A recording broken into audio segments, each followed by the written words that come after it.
환율, 금융위기 후 최고치인 1354.9원 마감.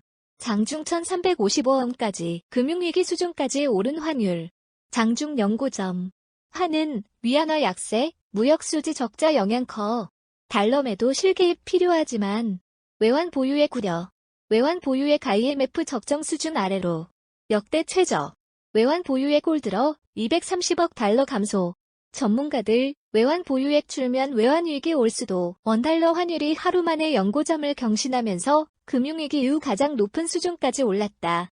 서울 외환시장에서 달러 대비 원화 환율은 전날 종가보다 17.3원 오른 달러당 1354.9원에 거래를 마쳤다. 우리나라의 8월 무역 적자가 역대 최대인 94억 7천만 달러 적자를 기록한 것으로 나오면서 이날 환율의 상승 압력으로 작용했다. 무역 적자 폭 확대는 그 자체로 수급상 달러 수요가 커지는 것을 의미하는 데다 수출 부진에 따른 경제 성장 둔화 우려를 높이는 요인이기도 하다. 외국인의 증시 순매도도 환율을 끌어올린 요인이다. 코스피는 전 거래일보다 56.44포인트, 2.28% 내린 2415.61에 장을 마쳤다. 외국인은 3,557억 원가량 순매도했다. 문제는 미 달러와 강세를 저지할 만한 요인이 전혀 없는 상황에서 원화 가치 상승할 수 있는 재료도 부족하다는 점이다. 이에 따라 1,400원 돌파도 시간 문제라는 분위기가 커지고 있다.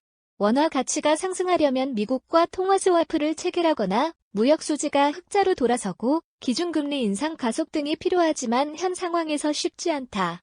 로레타 메스터 클리블랜드 연방준비은행 연은 총재는 미국 오하이오 데이튼에서 현재로선 나의 시각은 연방기금금리를 내년 초까지 4%보다 높은 수준으로 올리는 것이 필수적이라는 것이라며 이후 그 수준에서 금리를 유지해야 한다고 말했다. 미 연준이 연말까지 기준금리를 계속 올릴 것으로 보이고 우리나라 무역수지도 개선될 가능성이 없어 무역수지 악화 등으로 환율은 지금보다 더 오를 가능성이 높다며 환율이 오르면 환차손을 피하기 위해로 외국인 투자자들의 자금이 대거 빠져나가면서 환율이 더 오르는 악순환이 이뤄지고 있는데 1,400원을 넘는 것은 시간 문제로 보인다.